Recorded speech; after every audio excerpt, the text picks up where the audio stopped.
Hello friends, welcome to my channel. ఇంట్లో నుంచి వెళ్లిపోయిన అరవింద, ఏడుస్తున్న విక్కీ. ఇదంతా అలా జరిగిందో మనం ఈ వీడియో తెలుసుకుందాం. ఇంకా విక్కీ అయితే అరవింద రూమ్ లోకి వెళ్లి చూస్తూ ఉంటాడు. కానీ అరవింద ఎక్కడ కనిపించదు. హాల్ కి వెళ్లి చూస్తాడు, కానీ అరవింద ఎక్కడా ఉండదు. దీంతో పద్మావతిని పిలిచి ఇలా అంటాడు. పద్మావతి, అక్కను చూసావా అని అడుగుతాడు. లేదు సార్, నేను ఉదయం నుంచి చూడలేదు అని పద్మావతి అంటుంది. అక్క రూమ్ లోనూ లేదు, హాల్లోనూ లేదు, ఇంకెక్కడికి వెళ్ళి ఉంటుంది అని ఆలోచిస్తూ ఉంటాడు. ఇంకా విక్కీకి భయం వేసి వెంటనే సెక్యూరిటీ దగ్గర వెళ్ళి, సెక్యూరిటీ, అక్కను చూసావా అని అడుగుతాడు. మేడం ఉదయం 4 గంటలకే వెళ్ళిపోయారు కదా సార్ అని సెక్యూరిటీ అంటాడు. ఏంటి, ఎక్కడికి వెళ్ళింది అక్క వెళ్తుంటే నువ్వేం చేస్తున్నావని విక్కీ సీరియస్ అవుతాడు. నేను అడిగాను సార్ మేడం ని ఎక్కడికి అని, కానీ మేడం ఏం చెప్పకుండా వెళ్ళిపోయారు అని సెక్యూరిటీ పర్సన్ చెప్తాడు. ఆయన కట్తో అక్కని ఒంటరిగా ఎలా పంపిస్తామనుకున్నాం, ఆ టైంకి నాకు ఇన్ఫార్మ్ చేయాలని కొంచెం కూడా నీకు తెలియదా అని సీరియస్ అవుతాడు. ఇంకా పద్మావతి వచ్చి, సారు ఆగండి సారు, ఏమైంది అని అడుగుతుంది. వెంటనే విక్కీ అరవింద్ రూమ్ లోకి వెళ్ళి చూస్తాడు. అక్కడ ఒక లెటర్ రాసి ఉంటుంది. నేను నా భర్త దగ్గరికి వెళ్ళిపోతున్నాను, నన్ను వెతకద్దు అని ఆ లెటర్ లో రాసి ఉంటుంది. అది చూసి విక్కీ ఇంకా ఏడుస్తుంటాడు.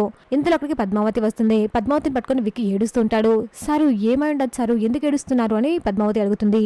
అక్క నీచుడి దగ్గరికి వెళ్ళిపోయింది పద్మావతి, వాడు అక్కను ఏం చేస్తాడో ఏమో నాకు భయంగా ఉంది అని విక్కీ ఏడుస్తూ చెప్తాడు. దీనికి పద్మావతి కూడా షాక్ అయ్యి ఏడుస్తూ ఉంటుంది. చూసాక ఫ్రెండ్స్, మరి ఏం జరగబోతుందో.